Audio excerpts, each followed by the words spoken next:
안녕하세요. 네, 더자립입니다. 일상생활에 자립을 돕고 있는 채널이죠. 네, 그래서 오늘은 이제 조금 다른 걸 준비를 해보자고 하셔가지고 좀 의미 있는 드라마를 갖고 왔어요. 그래서 정신병동에도 아침이 와요. 지금 넷플릭스에서 볼 수 있고, 그래서 총 12부작이고 여러분들 좋아하시고 우리 이자영 위원님이 엄청 좋아하는 박보영 배우가 주인공입니다. 네. 아무튼 또 새록새록 기억이 나네요. 뭔가 전반적으로 지금 근데 이 예고편은 되게 막 다이나믹하게 돼 있는데 전반적으로 드라마는 좀 잔잔한 느낌이었던 것 같은데. 네. 네. 자, 예고편도 한번 제가 같이 좀 보셨습니다. 그러니까 여기는 지금 예고편도 그렇고 우리 드라마 저도 보면서 그거 되게 핑크빛 막 이렇게 네, 맞아요. 좀 이쁜 네. 핑크색, 초록색 뭐 이런 배경이 많았던 것 같아요. 심지어는 아늑하게 느껴질 정도까지. 예. 짧게 좀 소개를 좀 해드리면 여기 지금 저 위키피디아에 있는 내용 갖고 제가 좀 설명을 해드릴게요. 정신병동에도 아침이 와요는 넷플릭스에서 2023년 11월 3일 날 공개한 대한민국 드라마라고 하네요. 작년 11월. 근데 그거 치고는 좀 이렇게 박보영 나온 드라마 치고는 좀 흥행은 많이 못된 거는 같아요. 저는 이거 정신병동인가요?를 개봉한 날 당시 바로 봤기 때문에 그건 좋아하니까 그런 거 아니에요? 네, 뭐좀 주관적인 입장에서 팬이었기 때문에 팬이라서. 예, 글쎄요 그때 뭐 일도 했었고 뭐 그랬는데 아, 유리도 했었어요? 아, 흥행은 좀 됐나 보다. 네, 뭐, 그 페이스북에서 패친들이 막 이렇게 또 대중문화 평론가 뭐 이런 작가 이런 분들이 이걸 막 드라마를 파헤치면서 해가지고 나도 봐야 되겠다 했던 저 인권 교육을 하시니까 네, 좀 네. 그런 차원에서 보셔야겠다. 네네. 아무튼 그런 거고요. 그다음에 줄거리는 정신건강의학과에 처음 근무를 하게 된 간호사 정다은이 박보영 씨죠. 네. 정신병동 안에서 만나는 세상과 마음 시린 네. 사람들의 다양한 네, 이야기를 그린 시리즈다. 총 12부작이고 전반적으로 어떻게 보셨는지부터 한번. 예, 한국에서 정신질환, 정신병력이 있는 사람들의 입지, 그리고 또 보통 생각할 때 뭐 마음의 감기 든 사람 뭐 이렇게 표현도 하지만 또 이제 장애 등록이 되고 보면 뭐 뇌가 고장난 사람, 치료가 필요한 사람 이렇게 좀 우리랑 다른 사람인 것처럼 이렇게 등한시한다고 해야 되나 하는데 이렇게 드라마 보면서는 이런 요소가 나한테도 있는데 내 친구한테도 있는데 우리 엄마도 조금 이런 요소가 있었는데 뭐 이렇게 좀 주변인에서도 그런 어떤 증상들 다만 의사를 찾아가서 내가 좀 힘이 들다라고 말만 안 할 뿐이지 그 도처에 있지 않나 뭐 편집증이든 강박증이든 이런 것들 있지 않나 싶으면서 되게 섬세하게 12화라는 길면 길고 짧으면 짧은 그 단막에서 그 정신 질환들을 잘 다루어주지 않았나라는 생각이 들었습니다. 박보영 씨의 팬은 아니었는데 박보영 씨가 되게 예뻐 보였어요. 네. 박보영 씨는 뭐 딴 거라도 이쁘니까. 아이고 여기 잘못 말했다가는. 박보영 근데 좀 선구안이 좀 있는 것 같아. 드라마 보는 선구안이. 마구잡이를 하는 사람은 아닌 것 같아요. 의식이 있는 사람인 것 같아요. 그리고 저는 이어서 좀 한다면 일단 장애인 복지 쪽에 일을 하고 있으니까 장애인이 주인공이거나 장애인이 부각돼서 나온 드라마들은 좀 우리가 이렇게 보게 되잖아요. 네. 이분 나온 거 뭐였었죠? 이분 이게? 우리들의 블루스. 우리들의 네, 블루스. 네. 이때는 우리들의 블루스에 나온 이분이 이제 굉장히 유명해져 갖고 유튜브도 엄청 나오고. 네. 엄마, 정은혜 작가. 정은혜 작가. 네. 그래서 엄마가 또 작가잖아요. 네, 인물이는. 저기 만화가. 네. 네. 그래서 이제 그때도 뭐 나왔는데 이게 이제 긍정적이냐 아니면 일부분만 또 부각시켜서 보여주는 거냐 뭐 말이 많았는데 그래도 뭐 저는 긍정적으로 좀 보고 사람들한테 인식이 좀 잘 알려지는 거니까. 그리고 바로 얼마 전에 그 고래 막 좋아하는 우영우. 우영우 네. 우영우 또 난리가 났었잖아요. 이상한 변호사 우영우.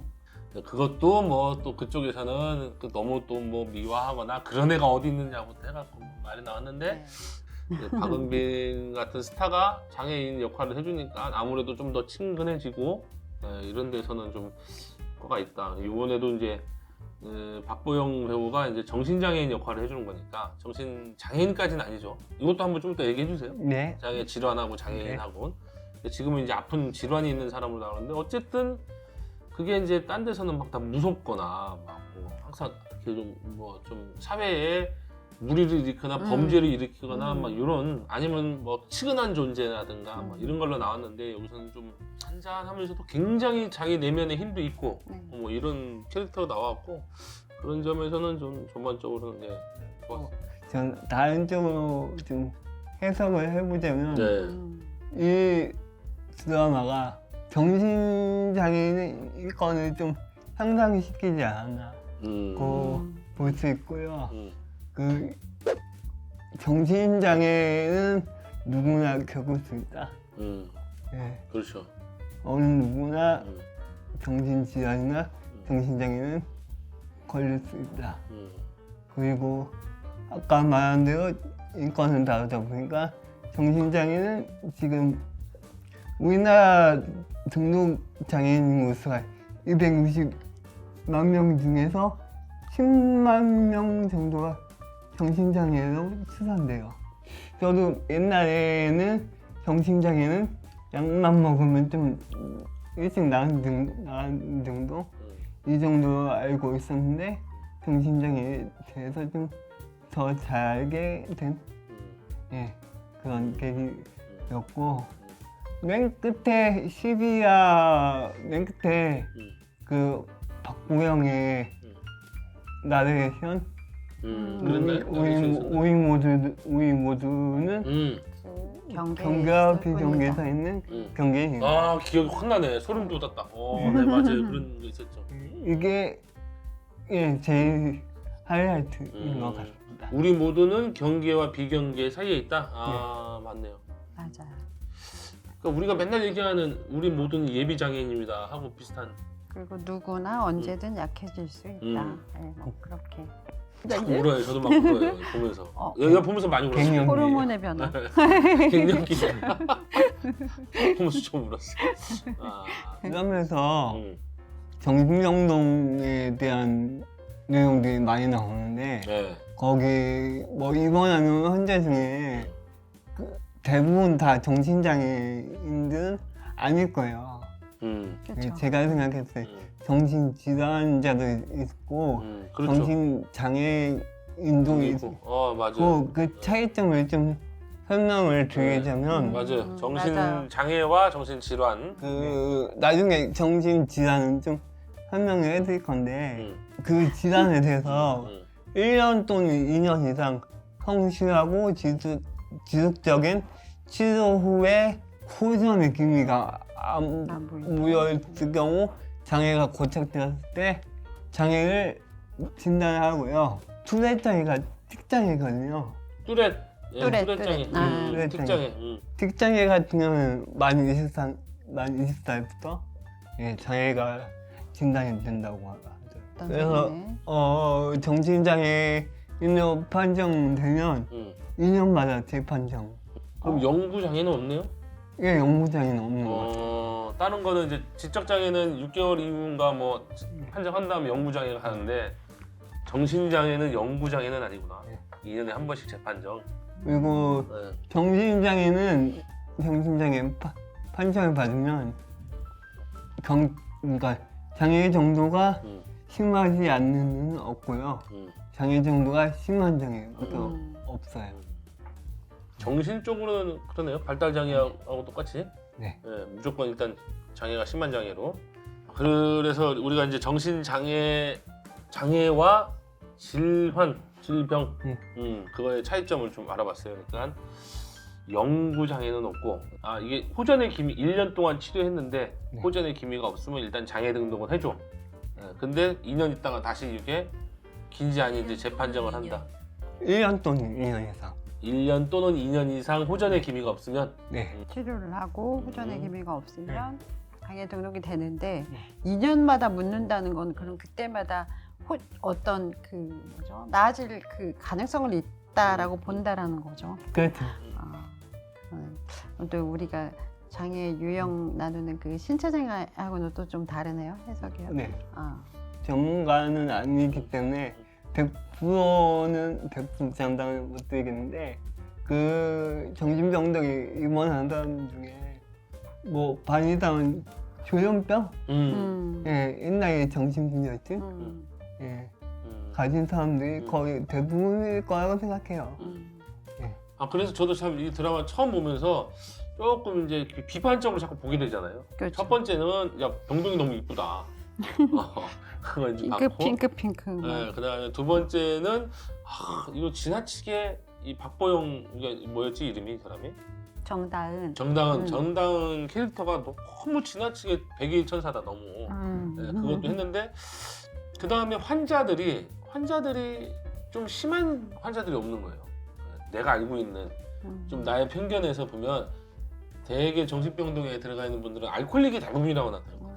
네, 근데 알코올릭이 하나도 안 나와. 그래서 이게 실제 정신병동하고 좀 많이 또 다른 거 아닌가 뭐 이런 의심을 좀 하긴 했는데 알코올 환자들도 엄청 많잖아요 원래. 그렇죠. 네. 그게 이제 자의적인 입원도 알코올릭도 많이 하고 알코올이 오니까 그것 때문에 이제 환각망상으로 넘어가기도 하고 술 먹어서 문제된 사람은 하나도 안 나온 것도 좀. 그러네요. 술이 안 나왔네. 정말. 네, 그렇습니다. 네. 병동에 입원하는 걸 좀 보자면 뭐 여기 드라마에서 많이 나왔잖아요. 자입원이냐, 뭐 보입원이냐, 동입원이냐 이런 형식 나잖아요. 예, 쉽게 말해서 자입원, 동입원은 자기 자신이 동의하여서 입원하는 형태예요. 내가 입원하겠어. 나 찾아가서 네. 나 좀 입원하게 해달라. 네, 그리고 보입원이나 행정입원, 응급입원 같은 거는 본인 의사와 상관없이 전문가나 행정가나 아니면 응급 119 구급대나에서 입원시키는 경우를 말합니다. 그래요. 요거 갖고 항상 말이 많았었거든요. 그 전에도. 인권 이야기도 하고. 네, 인권 일단 문제가 있었고 맞아요. 그 전에 왜 형제들끼리 네. 재산 갖고 다툼 나면 하나 몰아서 몰아갖고 집어넣고. 강제 입원을 시키고 또 회전문 입원도 있고. 네, 뭐 그런 것 때문에도 말이 많고 그러니까 정신병 때문에가 아니라 지금 얘기 말씀하신 게 보호입원에 속하는 건데 그렇죠. 제가 알기로는 예전에는 한 명만 동의해서도 입원이 가능했는데 그랬죠. 그게 명. 아까 말한 대로 그런 부작용이 있으니까 2명을 반드시 동의해야지 입원이 가능하다. 그게 얼마 안 됐을 거예요. 2000년인가 2020년인가 2017년인가 하여튼 그 얼마 안 된 시점에 바뀌었어요. 그래서 1화에서 그 얘기를 다루죠. 1화에 나오는 네. 캐릭터가 엄마와 남편, 그죠? 이렇게 두 사람의 동의하에 입원을 하고. 여기 지금 제가 찾아보니까 보건복지부 국립정신건강센터 여기 나와 있는 건 자의 입원, 동의 입원, 보호 입원, 행정 입원, 응급 입원 이렇게 응급 입원. 이렇게 5가지로 돼 있네요. 이거 한번 찾아보시면 되고 제가 한번 잠깐 올려드릴게요. 저는 이제 그냥 소제목을 보고 사실 봤는데 제 머릿속에 지우개가 있잖아요. 기억이 안 나는 거예요. 소제목을 보고 저는 5화, 9화, 10화 이렇게 좋겠어요. 이렇게 했는데 뜬금없이 워킹맘이 나타나서 사실 저는 워킹맘은 아닌데 현재 제가 자녀가 있진 않기 때문에 그런데 그 엄마든 아내든 아무튼 그 입장 차이에서 감정이입이 좀 되더라고요. 그리고 이분이 가성치매 5화에서는 이제 다루고 있는 게 가성치매입니다. 그리고 거기 워킹맘 권주영이라는 배우가 나옵니다. 그 중학생 딸 하윤이가 왕따 당해요, 친구들로부터. 그래서 딸을 그 뭐죠? 정신의학과 찾아서 상담을 같이 하는 과정에서 의사가 엄마의 행동 언행을 관찰하다가 엄마가 좀 이렇게 좀 한번 검사를 받아보시는 게 좋을 것 같은데요. 이렇게 제안을 받게 되죠. 그래서 여차저차하다 자의 입원을 하게 됩니다. 왜 자의 입원을 하느냐면 가성치매가 아주 치명적으로 드러난 장면이 있어요. 그 왕따를 시킨 딸, 그러니까 딸이 이제 이게 상해도 입었죠. 폭력, 학폭이라고 할 수도 있겠네요, 그죠? 네, 그랬는데 그 엄마를 마트에서 나오다가 맞아요. 네, 마주쳤는데 그 딸을 왕따시킨 딸의 말하자면 가해자라고 하면 좀 그러네요. 뭐라 해야 될까요? 가해자란 말은 좀 그 뉘앙스가 그러니까 어쨌건 그건 이제 예. 그건 바꿔서 행위자라고 행위자라 하죠. 맞죠? 네, 맞아요. 행위자라고. 그 행위자야 학생의 엄마를 만났는데 아무 일도 없었던 것처럼 막 그 학원 이야기도 하고 막 이렇게 근황을 전하죠. 심지어 부탁하는 쪽으로. 네, 네, 막 굉장히 너무 반가워하면서 오래간만에, 반가워. 그랬는데 그 장면을 그 왕따 당한 딸과 그다음에 남편이 동시에 보면서 당신 어떻게 그 사람하고 그렇게 아무 일도 없었던 것처럼 얘기할 수가 있어? 뭐 이런 장면이 나옵니다. 그러면서 이 사람이 비를 맞으면서 길을 걷는 장면이 나오면서 주변에 있는 건물들과 모든 것들이 다 소실되는, 사라지는 그런 장면이 나오죠. 그걸 이제 계기로 자의 입원을 하게 되죠. 그래서 이 권주영 환자에게 그 정신의학과 의사가 한 가지 처방을 했는데 당신이 살아오신 일들 중에 중요하다 생각하는 것을 기록해봐라. A4 용지 한 10장 분량으로 해보면 어떻겠냐. 그런데 그 중에서 부정적인 어떤 안 좋았던 부분들에 이렇게 노란색으로 형광펜으로 색칠을 한번 해봐라. 라고 해서 이 엄마가 이제 하게 되는 거예요. 네, 그러면서 대사가 어떤 대사가 있었냐면 나 정말 이렇게 힘들게 살았던 거야? 이렇게 묻는 장면이 나옵니다. 또 다른 워킹맘이 등장을 합니다. 이제 권주영 환자는 아까 말씀드린 가성치매를 이제 경험하는 경우이고 이 가성치매가 진짜 치매와 비슷하다고 하네요. 진짜 치매 증상이 제가 지금 조금 적어왔는데 눈에 얼렁 안 들어오네요. 네.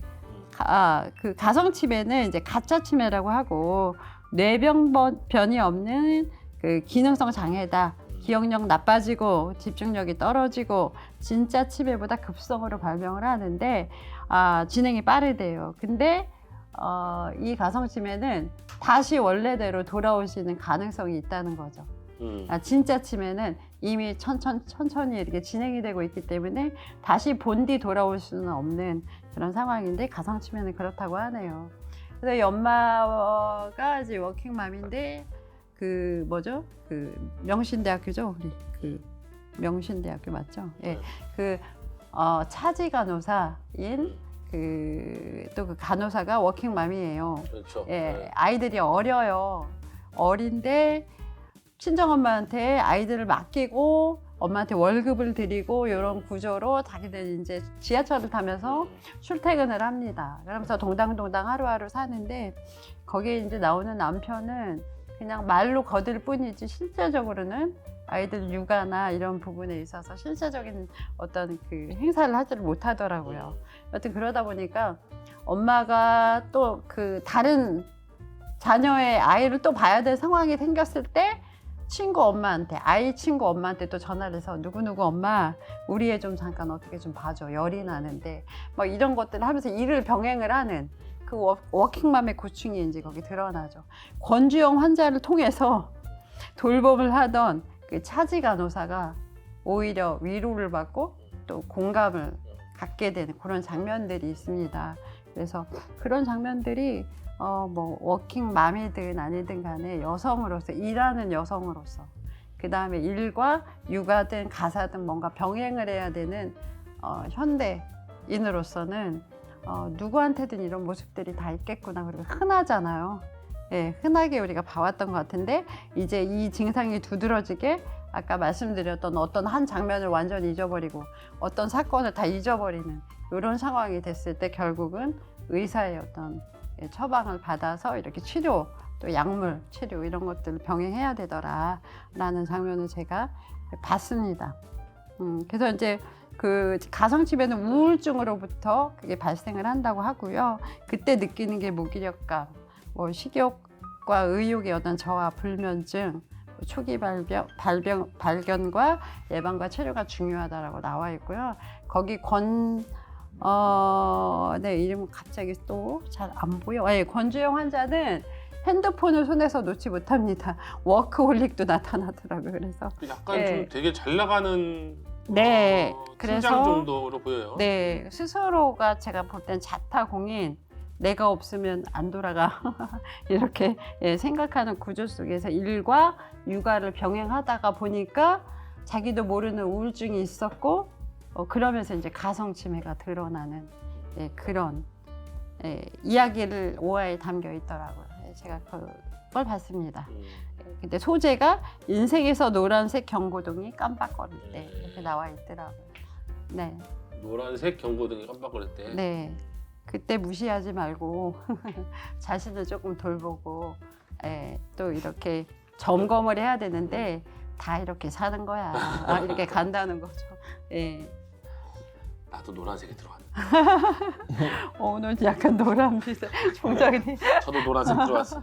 아니 그거 보면서도 조금 공감한 부분은 그러니까 그분이 막 너무 일이 많고 워크홀릭으로 사는 우울증이 왔다. 네. 예. 의사가 우울증이 왔을 것이다. 그럼 아까 말씀해 주신 것처럼 이러한 증상들이 나타났을 것이다. 네. 그런 일 별로 없었냐?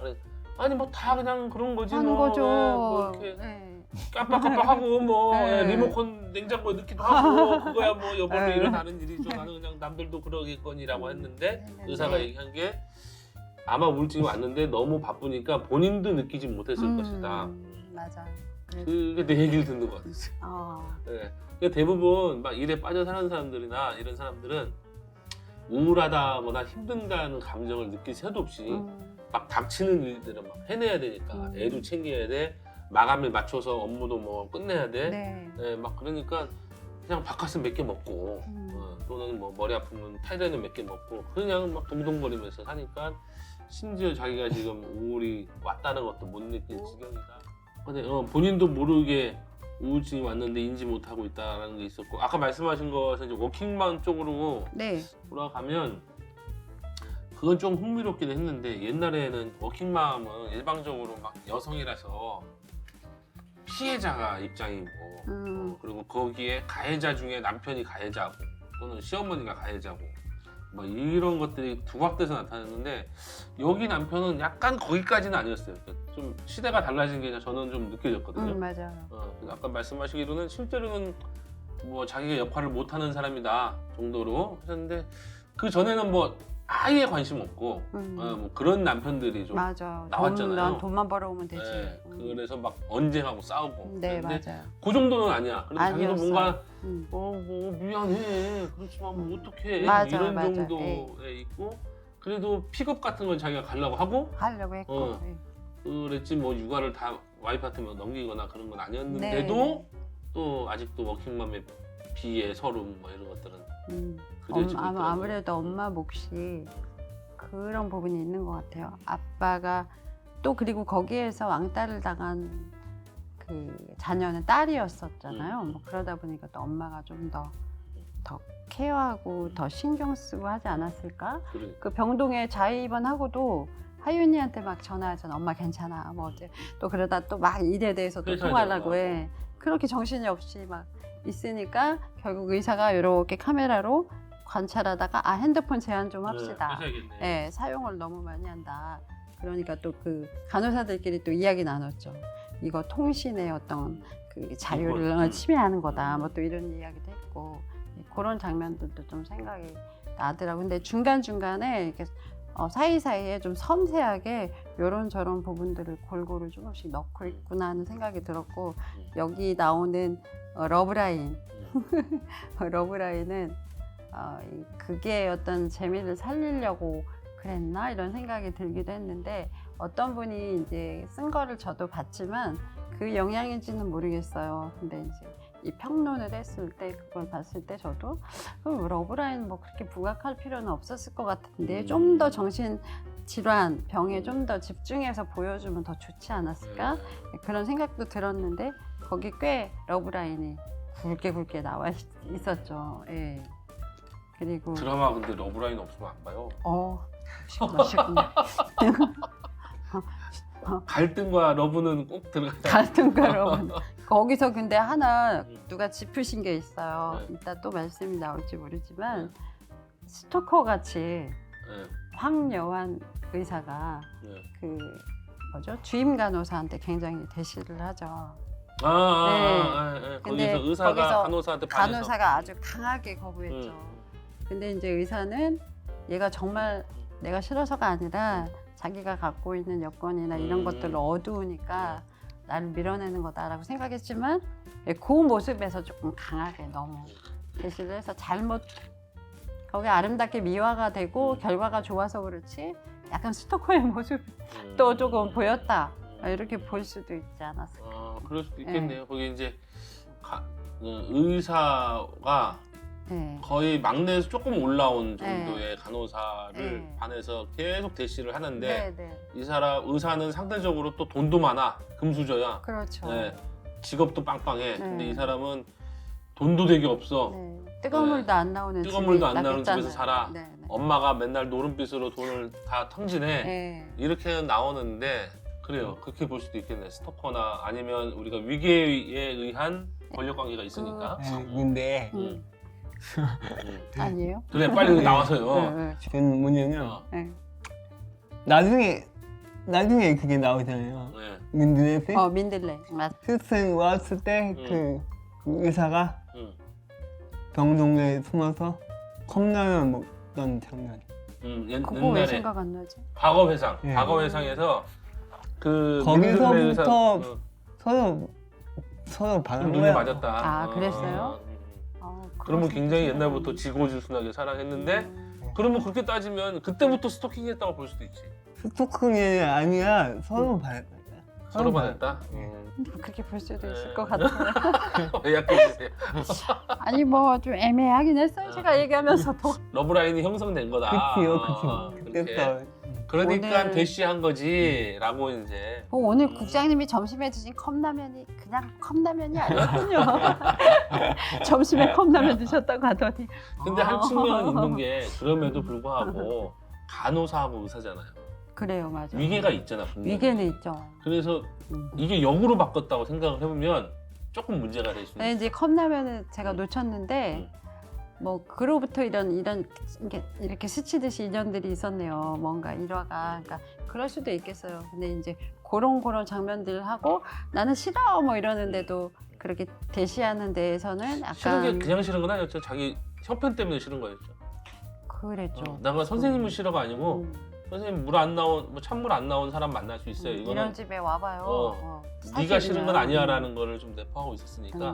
뭐 그랬는데 이제 결과적으로는 민들레가 뭐죠? 간호사 때려치고 그렇죠. 크루즈 타러 가죠. 크루즈 타러 가게끔 꿈을 찾아가게끔 해주는 사람이 됐죠. 엄마를 버리고. 예. 엄마를 버리라고 했죠. 예, 엄마를 버리란 말이 저도 와 저렇게 시대가 바뀌었지 좀. 쇼킹했어요. 그런 거 생각해보면 버리고 싶었죠. 거기 나온 엄마 정말. 그거 바로 요 전에 그 비슷한 걸로 보면 더글로리인가? 네. 맞죠? 글로리. 운동은 네. 거기서는 비슷하잖아요. 설정이 비슷하다고 생각했거든요. 비슷해요. 거기서도 엄마가, 엄마가 예. 굉장히 엄마 역할을 못하면서 오히려 딸을 좀먹는 맞죠. 예. 그런 엄마들이 둘 나왔는데 네. 운동은인가 뭐 거기는 그걸 못 버렸지. 엄마를 못 네, 버렸죠. 못 버리고 뭔가 이렇게 그래서 그것 때문에 너무 힘들어하고 이게 나왔는데 불과 한 1, 2년 있다 나온 드라마에서는 이제 버려. 버려. 네, 엄마를. 그렇게 시대상이 좀 바뀐 것도 표현이 있는데. 버리라는 거지 어쨌건 일단 끊는 게 관계를 서로를 끊어라. 위해서 좋다. 그러면 멋진데. 우리가 또 더 자립이니까 네. 자립적인 의미로 좀 돌아가면 그 성인이 된 이후에도 부모와의 관계를 못 끊는 것도 어떻게 보면 자립이 안 되는 거잖아요. 안 되는 거죠. 다른 관점 봤을 때 전체적인 흐름의 입장에 봤을 때 박보영 대 민들레센의 지금 캐릭터의 주목을 해봐야 된다는 생각해요. 그러니까 박보영은 간호사의 모델 윤리선생님을 봤잖아요. 뭔가 신속하게 일 처리하고 네. 끊을 때는 끊고 네, 그렇게 잘하는 근데 맞아. 효율성이 있는 간호사. 근데 윤리선생은 이게 아니고 아니고 내가 먹고 살기 위해서 또는 직업의 하나로. 직업의 하나로 봤기 때문에 이런 것을 철저히 할 수밖에 없었던 거예요. 그러네. 저는 뭐 서로에게 영향을 줬다고 생각해요. 저는 삼화 삼화. 얘기를 준비했는데요. 네, 삼화가 뭔데요? 예, 공황장애. 공황장애. 네네네. 유 등장 인물인 그 송유찬, 저기 치킨집. 친구. 예, 네. 정다은의 남친, 네. 남자 사람 친구. 네, 남사친으로 나온 사람하고 허승재하고 그 정신병동에 온 김. 실습생 실습생. 맞아요. 남자 실습생. 맞아. 두 명이 뺀질뺀질해 보였는데 나중에 알고 네. 보니까 공황장애였던. 두 명이 공황장애로 나왔는데요. 공황장애는 사실 밝혀야 돼요. 내가 공황장애다. 여성의 도움이 필요하고 혼자 그걸 꽁꽁 앓고 이기기엔 굉장히 힘든 장애라고 볼 수 있고요. 뭐 저는 즐거움을 하기보다는 뭐 이런 장애가 뭐 공황장애는 굉장히 우리 주변에도 많이 발생해요. 예, 우리나라 사회에서 제일 흔한 장애가 공황장애일 거고 그래서 거기서 또 나왔듯이 뭐 송유찬 씨는 그 회사 갈 때마다 뭐 무시차는 맞아. 물이 막 차오르는 네. 상상이 나오고. 예, 그 장면도 나오고요. 뭐 허승재 그 사람 같은 경우는 실습생. 죽을 것 같은 죽을 것 같아. 숨을 못 숨을 쉬겠는. 못 쉬는 이 인상이 깊었고요. 그리고 119 119? 119를 눌러야지. 특히 허승재 실습생 같은 경우는 119를 눌러야지. 그리고 실제로 제가 뭐 직장에 근무했을 때 제 직원이 공황장애를 앓았어요. 근데 똑같이 그게 119를 눌러야 하지 않는 거지. 그게 하더라고요. 119를 막 부를까 말까 고민. 네. 네. 그 장면이 나오죠.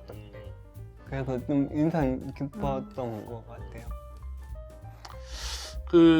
나는 이제 그 보면서 원래 얘기하려고 했던 거 까먹었던 게 생각나는데요. 이 장면 보니까 이게 이제 숨쉴 구멍이었네, 제목은. 사실 고마워. 그래서 이때 보면 그 송유찬이라는 남자 사람 친구가 직장에서 화장실을 가니까 물이 막 차오르는 장면 있잖아요. 네. 화장실 전체 물이 막 차오르는. 그래서 숨 못 쉬어서 죽을 것 같은 그거를 이제 이렇게 SF적으로 풀어놨는데 나 이거 보고 야 이거 맞아, 드라마가 맞아. 특수효과가 대단하다. 화장실에서 물 차오르는 장면 리얼리티가 꽤 있었고. 맞아. 네. 저도.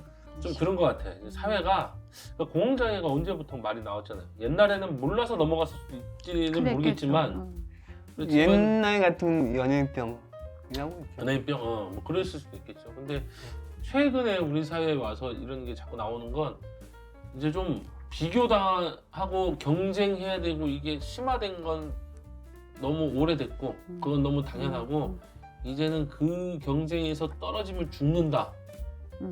그전에는 그냥 막 경쟁만 심하게 했는데 1등 경쟁하는 것까지는 이제 저기 했는데 이제는 떨어지면 재도전을 못 하는 거예요. 그냥 나락으로 떨어져 버리면 한번 떨어지면. 네. 그런 것들이 좀 온 게 좀 이런 공황장애를 만들기도 좀 하는 것 같아요. 압박과 스트레스.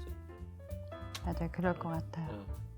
40대 중후반 되면 명태 압박이 뭐 오잖아요.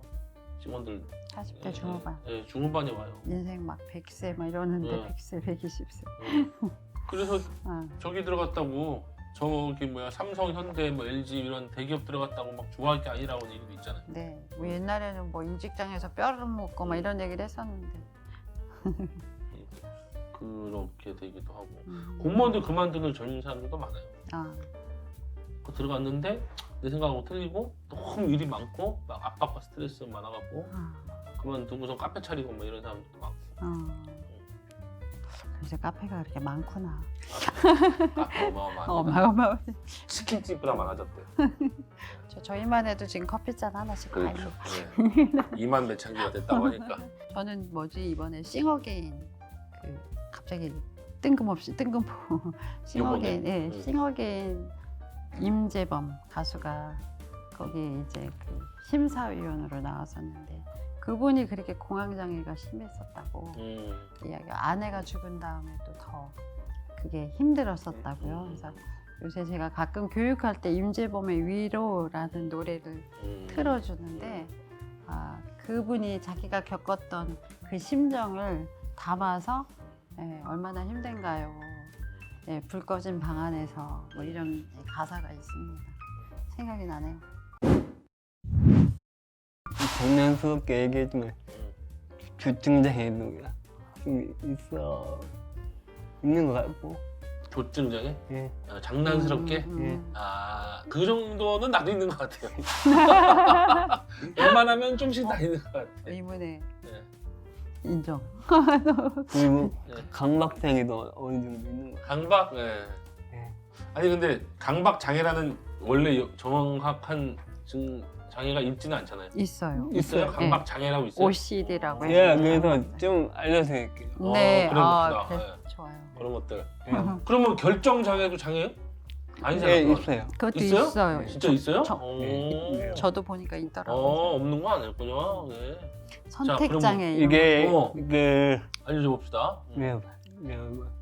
정신질환은 음. 크게 두 가지도 나눠요. 크게 두 가지도 나는데 하나는 신경증, 신경증, 나는 두 번째는 정신증. 정신증. 예. 그래서 정신증 장애는 조현병이죠. 조현병. 조현병이 맞아. 들어가고 정신증에는 대표적인 조현병이 들어가고 신경증 장애 같은 경우는 아까 말 우울증, 우울증. 조증 뭐 이런 게 다 신경증 장애입니다. 왜 그럴까? 뭐가 다른 거예요? 그 신경증하고 정신증하고 크게 나누면 그러니까 현실 판단 능력, 그러니까 자기가 지금 무엇을 하고 있는지 현실 판단 능력. 느끼는 거 같은 경우는 신경증 같은 경우는 정상이에요. 신경증은 정상. 네, 현실 판단 능력이 정상. 네 된다는 얘기예요. 현실 잘한다. 판단 능력이 현실 판단을 된다. 잘한다. 내 정신증에는 안 문제가 있어요. 안 돼.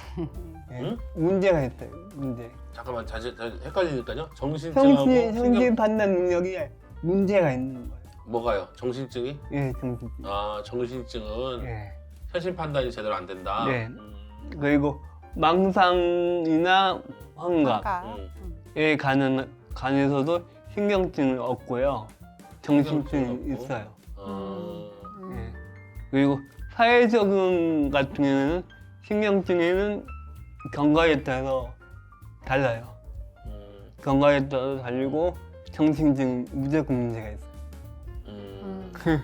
그리고 치유 방식은 신경증은 거의 대부분 통원 치료가 많고 그리고 정신증 장애는 입원 치료, 동원 치료가 병행이 돼요. 야, 대충 들어보니까 정신증이 더 심각한 그런 것 거죠. 같은데요? 예. 아무래도 조현병이 들어가 있으니까. 병세가 더 깊고. 네. 그 정신증하고 신경증을 나누는 건 어떤 의학적인 거예요? 그러니까 정신증은 인지에 대한 것 같고 제가 들었을 때는 뭐예요? 신경증은 뇌 신경계에 무슨 뭐 네, 오류가 맞아요. 있는 것 같고 예. 그런 거예요? 예, 그런 거예요. 역시 총장님. 정신증은 호르몬 분배. 쪽. 호르몬 증대. 예. 호르몬 분배에서 이상이 생겨. 도파민. 예. 네, 도파민은 그거는 정신증. 정신증. 조현병하고 네. 관련된 거. 내 병변이 도파민이 많이 나오는데. 내 병변에 있는 약간 비주적인 아니 요새 이제 선거 시즌 오잖아요. 네. 선거 나온 후보자들이 도파민이 그렇게 미친 듯이 나온다면서요. 선거철 되면. 그래서 그렇게 아프지도 않고 아침에 인사하고 저녁 지금은- 밤에 인사하고 낮에 돌아다니고. 저는 막 건강보조식품을 많이 먹어서 저렇게 얼굴도 번들번들하고. 아무튼 예, 네. 그래서 정신증은 도파민 성- 음. 정신증에 대해서 잠깐 얘기하자면 성별 불쾌감이 있고요. 성별 불쾌감? 말 그대로 자기 남성인데 음. 여성인지가 더 있는 거죠. 나는 뭐- 여성이라고 생각하는 거? 예, 에. 이게 트랜스젠더하고 좀 좀 차이가 달라요, 있나 또? 봐요. 어. 아, 성별. 그리고 대략 같은 거. 기분장애, 기분장애. 기분장. 기분장애 안에 네. 우울장애, 음.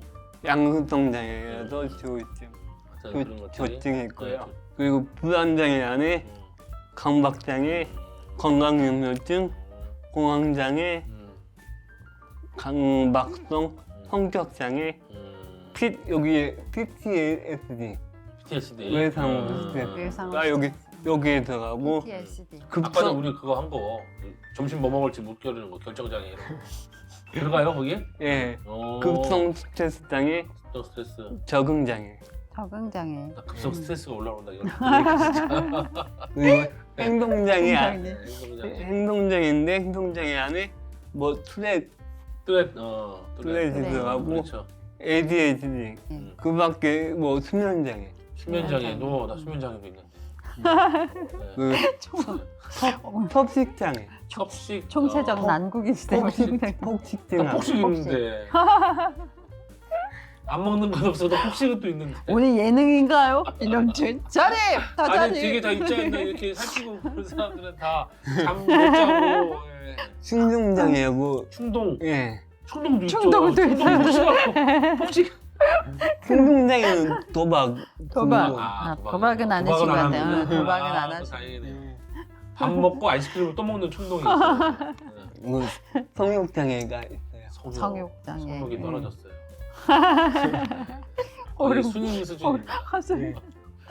더 자세한 건 예, 안 알려드리겠습니다. 그리고 우리 정신증에는 네. 조현병이 조현병. 예, 정신증에는 지금까지 말한 건 신경증. 예.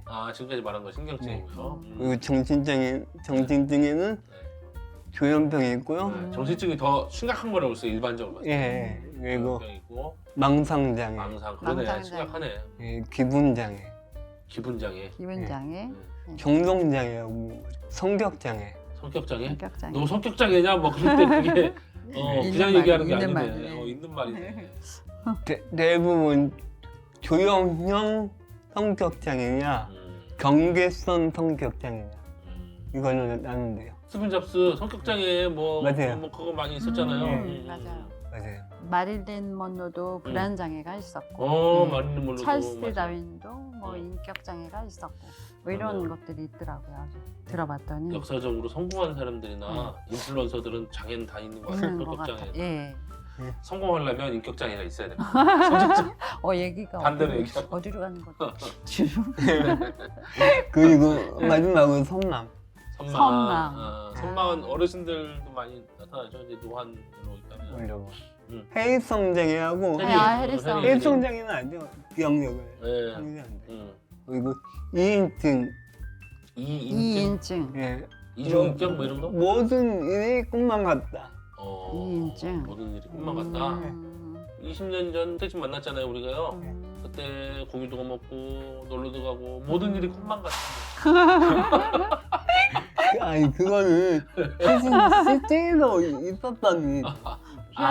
실제로 있었던 일이 아닌 거. 음. 모든 일이 꿈만 같은 게 아. 그게 다르네요. 약간 몽환적인 건가 보다. 그쵸, 몽환적인. 몽환적. 네, 몽환적인 거.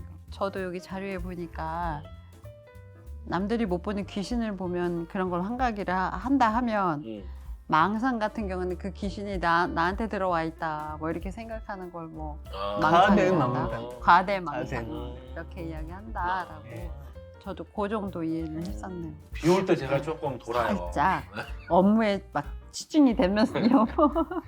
가끔 욕을 해도 좀 이해해 주세요. 제가 하는 게 아니고.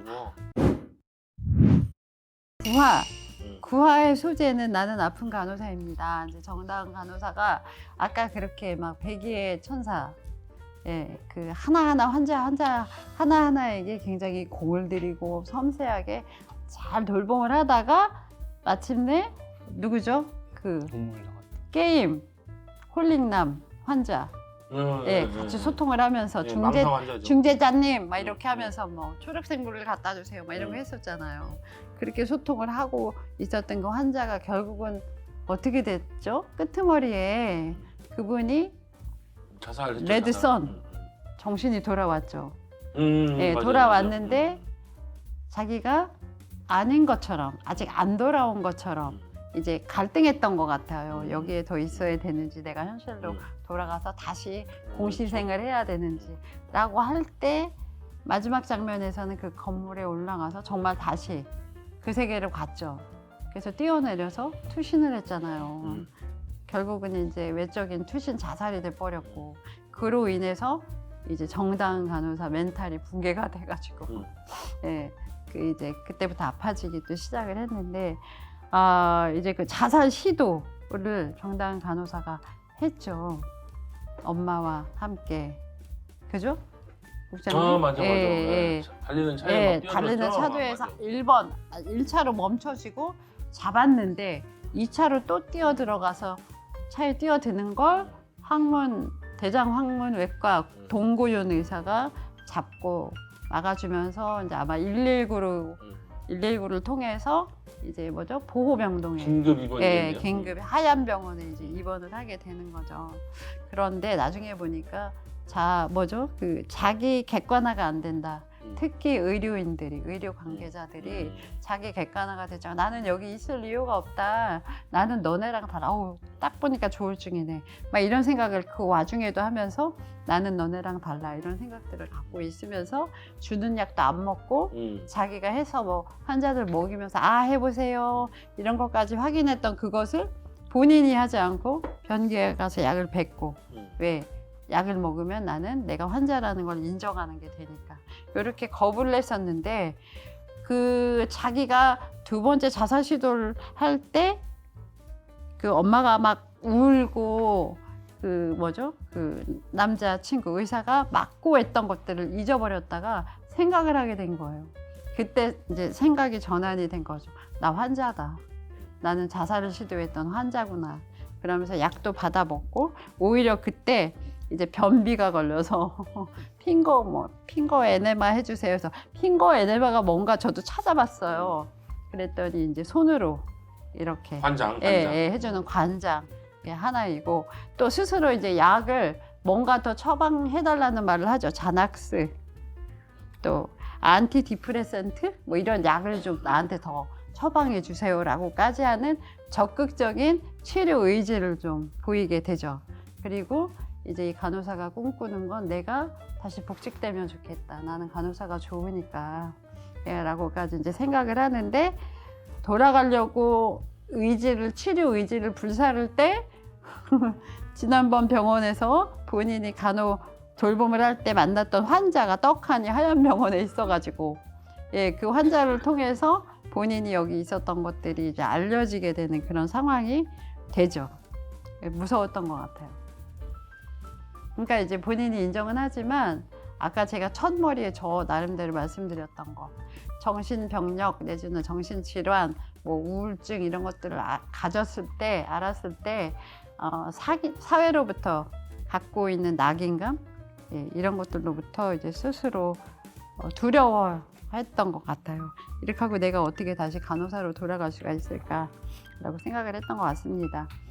그래서 9화에서 다룬 거는 우울증이더라고요. 좀 아까 제가 5화에서는 가성치매에 대해서 말씀을 드렸는데 9화에서는 우울증 그리고 아까 말씀드린 뭐 강박장애 이런 것들을 다루고 있는데 그러면 그 우울증 증상들이 뭐가 있나라고 이렇게 자료를 보니까 매일 지속되는 우울한 기분, 뭐 체중이 감소했다던가 확 다시 더 증가를 했다던가 또 뭐 피로하고 잘 흥분하거나 오히려 반대의 기분을 갖거나 우리가 우울하면 이게 되게 이게 침울하고 그렇게 돼 있는 상태만을 생각하는데 우울증에 들어가다 보면 이제 조증이 있고 그 두 가지 양극성 장애가 나타나는 뭐 조울증이 있다 이런 것들을 저도 이번 기회에 알게 됐습니다. 예.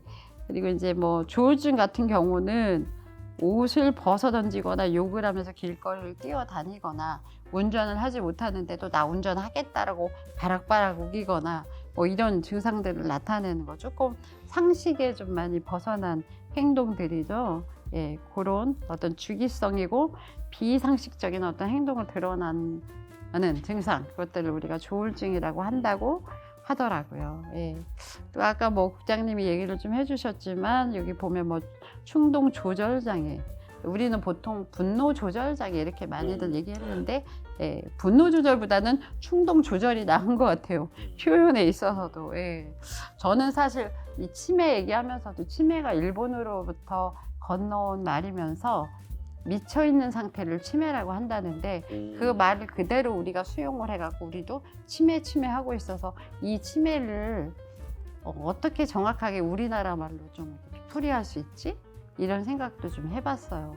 인권 교육을 할 때 저도 그 얘기를 하면서 그래 뭐죠? 난쟁이 뭐 벙어리 장갑, 안진뱅이 뭐 이런 얘기 하지 맙시다 하는 말을 하면서 치매도 제가 거론을 했었는데 근데 지금 이거 우리가 그냥 받아들여서 상용구처럼 쓰고 있죠. 네, 어쨌건 지금은 뭐 예, 그걸 전제하에 해야 되니까 여하튼 예, 그런 어떤 다양한 증상들이 있다라고 합니다. 그리고 우울증 치료제로는 아까 말씀드린 뭐 자낙스, 안티디프레센트 뭐 이런 것들이 있다. 제가 검색을 해봤더니 정신병동에도 아침에 와요가 그냥 뜨더라고요. 거기에 나왔던 약 이름이었어서 그런지 예, 뭐 그런 것들을 받고 동그라미 많이 쳐놨는데 이거 다 읽어드릴 수가 없네. 예, 일단은 작은 스트레스를 아주 크게 느껴서 견디지 못하는 질병은 우울증이다라고 볼 수가 있는 것 같아요. 사실 저는 제 신변에 요새 조금 가족원이 아파서 조금 이렇게 되게 힘든 경험을 했거든요. 아픈 사람의 보호자로서 그런 경험을 하면서 우울증이 저한테도 좀 왔던 것 같아요. 그죠. 예. 네. 근데 제가 인정을 하질 않은 거예요. 왜냐하면 지금은 둘 다 아플 시간이 아니야. 응. 하나는 정신 차리고 있어야 돼. 이런 생각으로 이렇게 아픈 사람 등지고요. 막 해모임 같은 거 쭉쭉 빨아먹고요. 그러면서 우울하면서도 먹을 거 먹고요. 막 그러고 있었던 상황인데 이게 저가 요새 나의 도파민은 다 어디로 갔을까 싶을 정도로 제가 조금 되게 명랑한 년이거든요. 더 글로리에 나오는 표현으로. 그런데 약간 그 명랑, 그 다음에 이게 의욕 있고, 그 다음에 긍정적이고 이런 요소들을 좀 잃어가고 있어서 아까 총장님이 나 요새 나 그건데 하셨는데 제가 이걸 이제 이 드라마 때문에 이 자리에 앉으려고 보다 보니까 나도 그런데 이거 나도 그런데 이건 저 인간한테 있었던 건데 이렇게 제가 그 투영을 해볼 수가 있더라고요. 그래서 저도 이런 것들이 조금 심화가 되면 상담 받아보고 하는 거 말이야. 나 감기 들었을 때 내과 가잖아. 그리고 뭐 무릎 아프면 재활의학과 가잖아. 그것처럼 정신의학과 한번 가보는 것도 그게 이상한 일이 아니지 않을까?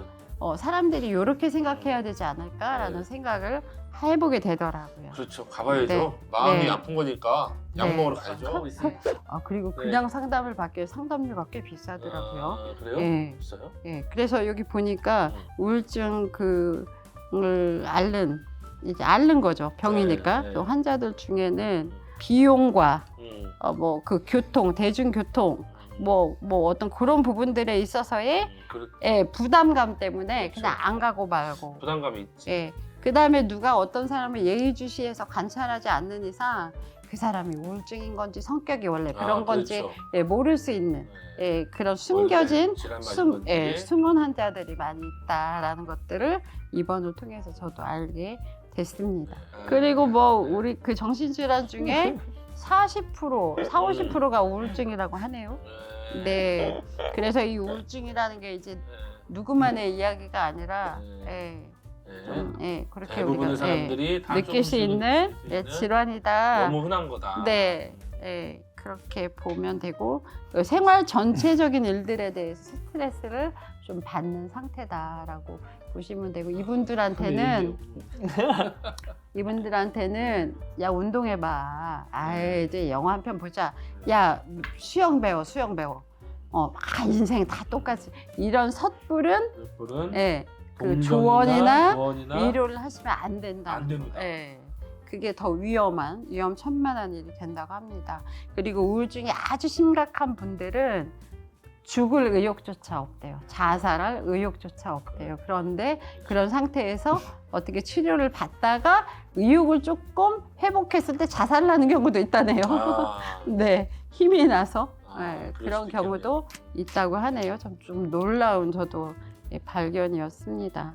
네, 저는 좀 감정적인 부분을 이렇게 단어로 이렇게 접근을 했다면 우리 국장님은 조금 그런 부분들을 정리해 주실 수 있는 것 같아서 저는 여기서 네.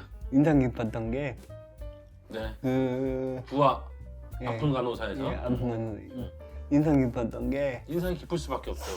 박보 형이 아픈데. 그렇죠. 네, 박보 형이 아픈데 박보 형 인상이 아프고 매미 아프고 막 그 송일찬이 네. 와서 드라마 얘기 해주고 그렇게 하잖아요. 자기 저는 거기서 좀 와줬던 게 나 우울증 와서 자살해야지 이걸 환기시켜하고 내가 보던 드라마가 있는데 이게 다음화는 뭐가 있을까? 다음화는 뭐가 있을까? 이렇게 환기시켜 주는 게 드라마가 굉장히 있는데 좋은 것 같아요. 중요하고. 아 맞아요. 네. 섣부른 조언이나 동정 말고 오히려 일상생활에 네. 뭐 궁금한 점 뭐 이런 것들을 서로 얘기 나누는 게 더 도움이 될 것이다. 이효서 같은 저도 얘기를 해보면 9편 나는 간호사입니다. 아픈 간호사입니다. 여기서 저는 요런 지금 말씀해 주신 거를 우리 자립에 대한 걸로 조금 더 틀어서 생각을 해보면 시설에서 나갈 용기라는 주제로 생각을 해봤어요. 그러니까 이제 그 자기가 망상에서 이제 어느 정도 치료가 되고 내가 망상이었구나. 그러니까 이제 병원에서 나가서 나의 일상생활로 돌아가야겠구나 라고는 했지만 굉장히 오래 살아왔던 이제 익숙해진 시설 병원에서 맞아요. 나가는 게 용기가 필요하잖아요. 그런 것처럼 시설에서 오래 계신 분들이 장애인 시설에서 20년씩 사신 분들이 저기를 자립생활을 하는 걸 굉장히 두려워한다고 그랬거든요. 그거 나가기를 희망하는 사람들은 한 30%가 안 된다고 들었어요.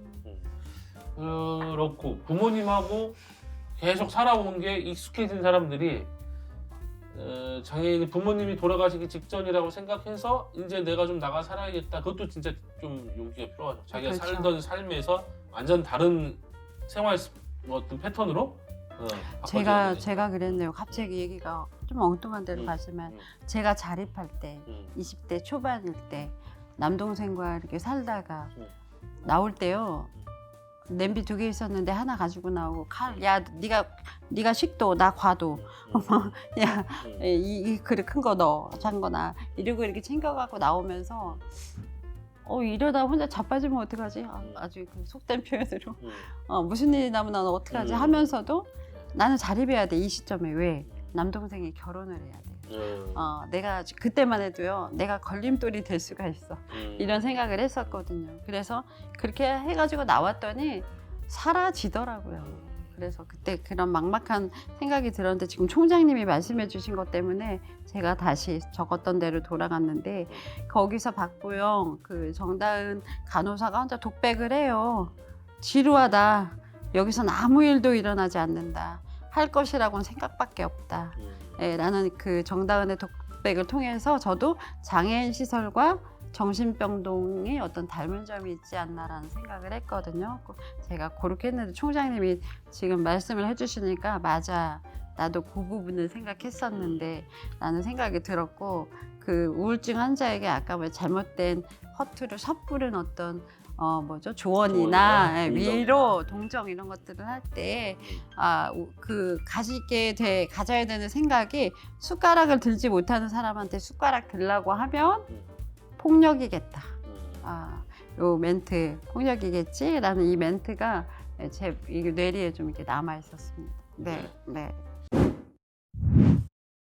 두 분 다 좀 초기에 그래도 20대, 30대 초반 이때 좀 독립을 한 거잖아요. 네, 저는 20대 자립을. 초반. 20대 초반. 유현님은 몇 30대 동반? 30대 중반? 중반에 이제 독립을 했어요. 시설에서 오래 있던 사람들 이미 적응됐는데 30대 중후반 됐는데 그래서 뭐 어떻게 우리가 얘기를 해줄 수 있을까? 조 같은 경우는 방법을 좀 이렇게 자연스럽게 가르쳐 주면서 한 번 더 해보게끔 하고 뭐 이럴 때 음식 만들 때 뭐는 어떻게 해야 돼? 어디서 사야 돼? 그러면은 뭐 이게 뭐 5만 원, 4만 원 이상이면은 뭐 이렇게 인터넷으로 구매하면 무료로 오기도 해. 뭐 이런 것들을 가르치려고 하는 것보다는 물어볼 때 그때 이렇게 같이 해주면서 같이 병원을 가준다던가 같이 행정복지센터에 가준다던가 그런 걸로 저는 조언이라면 조언을 대신해줬던 것 같아요. 그때 굉장히 힘을 얻고 자립생활에 있어서 이 사람은 나의 멘토다라고까지도 인정을 받을 수 있는. 그러니까 좀 뭔가 큰 도전 과제인데 자기 삶에서 굉장히 큰 아주 조금씩이라도 실전 연습 좀 이런 네, 것들을 네, 네. 조금씩 해보면서 적응하게. 섣부르게 얘기하기보다 왜냐면 그 탈시설이든 가정이든 탈가정이든 일단 나올 땐 굉장히 불안하고 막막하고 그렇죠. 그리고 또 실패하면 어떡하지? 뭐 이런 걱정도 되고 그렇거든요. 그리고 그런 상황에서 나와 비슷한 사람이 먼저 뭔가를 경험을 했네. 그런데 그 사람한테 물어보니까 뭐 실제적인 걸 알게 되네. 특히 휠체어 타고 다니는 사람의 입장은 또 잘 안 해. 이럴 때 제가 막 그건 이렇게 해야 돼, 저렇게 해야 돼, 이렇게 설교하듯이 가르치는 것보다 나 행정복지센터에 좀 해서 가고 싶은데 같이 가자. 이렇게 해서 그냥 가고, 같이 차 한잔 먹고 거기서 못 그렇죠. 쓰는 거 같이 써주고, 뭐 요즘 그런 거가 몇 마디의 말을 해주는 훨씬 것보다, 좋은 것 같다. 전화로 위로해 주는 것보다 훨씬 그렇죠. 실제적인 자립생활에 도움이 되는 그런 부분이었던 것 같아요. 동료 상담가 뭐 이런 사람들 역할이 되게 크겠네요. 그죠? 아마도 이 캐릭터에서 정다은 간호사는 자기가 경험해봤기 때문에 이 효루는 더 섬세하고 더 이렇게 관찰하고 그다음에 그렇지. 어떤 부분에서 어떻게 대처하고 케어해야 되는지를 더 알 수 있는 그런 전문 간호사가 되지 않을까 그렇겠죠. 생각을 했습니다. 네. 어떻게 보면 지금 거기서 간호사가 아픈 간호사가 아픈 환자들을 돕는 것이처럼 넘어오면 장애인이 장애인을 돕는 거나 케어하는 것 이런 걸로 등치는 정확하게는 안 되더라도 뭐 그렇게 생각을 좀 해볼 수 그럼 있는 이제 것 같아요. 이 사회가 아팠던 사람이네라고 그 병력을 볼 게 아니라 오히려 그 사람이 하나의 경험을 가지고 있네 이렇게 봐주는 게 중요할 것 같아요. 제 생각에는. 장애를 인정하는 단계가 있거든요. 그것처럼 정다운 간호사가 본인이 이제 긴급 입원이 됐든 동의 입원이 됐든 입원을 했잖아요. 정신병원에. 그 사이에 아까 말씀하신 것처럼 내가 전문가인데 뭐 나는 내가 잘 내 병을 통제하거나 알 수 있는데 그래서 약도 안 먹고 버리고 이 상황들이 우리가 장애를 인정할 때 대개가 첫 번째 단계는 충격, 두 번째는 이제 충격이 딱 온 거예요. 나한테 왜 이런 게 왔나. 그 다음엔 아닐 거야 부정. 그죠. 그 다음에는 우울. 그 다음에는 저항, 그 다음에 적응, 요 단계로 가잖아요. 장애 아이를 출산한 부모들도 또 그렇게 비슷하거든요. 맞아요. 다. 그러니까 그건 맥락이 비슷하게 나타나는 것 같아요. 사실은 이제 장애를 인정해야 그 다음부터 정신장애도 치료가 되는 것처럼. 맞아요. 저 같은 경우도 30 되기 전까지는 뿌득뿌득 우겼어요. 저는 그냥 신체장애인이야, 지체장애인이야. 무슨 말씀이냐면 30대 됐을 때 그때서야 근육장애인 정체성을 찾았어요. 그 전까지는 빡빡 우겼어요. 그냥 뭘 얹어. 그냥 신체장애인이면 다 그냥 지체장애인이고 다 그렇지라고 했는데 이제 그 근육장애인으로 다시 판정을 받게 됐죠. 진단을 받게 돼서 저는 이제 국제질병분류 코드라고 해서 G 71.0이라는 라벨링을 달고 있습니다. 그런데 왜 그랬냐면 그 장애 유형에 따라 어떤 그걸 질환으로 해석하면서 국가로부터 받는 어떤 지원이 있었습니다, 사실. 그래서 이왕에 사는 거 그러면 어차피 나는 현격히 그냥 소아마비를 알아서 갖게 되니까 장애인들과는 좀 다른 걸 그러니 한번 해보자 했더니 그 의사가 이제 당신은 근육장애인입니다 해줬던 거죠. 그래서 지금은 이제 제가 근육장애인들도 그런 단계가 좀 있지요. 전혀 생각도 못했어요. 그전에는 별로. 그리고 이제 부모들이 저 같은 경우는 저희 아버지가 이제 저 존재로부터 받는 위로가 아니라 존재가 불편해. 우리 딸이 장애인이라는 걸 절대 적군에게 알려서는 안 된다. 그러니까 가족들은 그런 걸 좀 네, 그런 그래서 단계들이 있는데. 집에 오면 아버지 친구분이 오시면 벽에 딱 붙어 있고 막 이랬거든요. 그러면 멀쩡하게 보고 아무개야 뭐 좀 가져와라 심부름 시키면 눈치 빠른 그 준 장애인인 우리 남동생들이 그 옆에 있다가 재빠르게 갖다 주고 이랬었어요. 그러니까 아버지는 제 존재 자체에 대해서 그랬었고 그게 저한테 내면화가 됐으니까 저는 자라면서 제 장애를 되게 부끄러워했었죠. 그래서 저는 한편으로는 좀 안타까운 사람들이 경계성 지적 장애인들 그런 사람들도 참 안타깝더라고요. 그 네. 공항에서 맞아. 그 인정이 안 되면 부모나 본인 자신이 그 다음 단계로 넘어갈 수가 없고. 못 넘어가죠. 너무 밑에. 네, 자 여기까지 좀 했고 그 다음에 또 여기는 지금 3개 하셨죠, 그럼? 네, 아닌가? 근데 여기 아직 안 한 건가? 9화까지만 얘기했고 이제 10화가 남아 네, 있었어요. 그럼 한번 끊어서 할까요?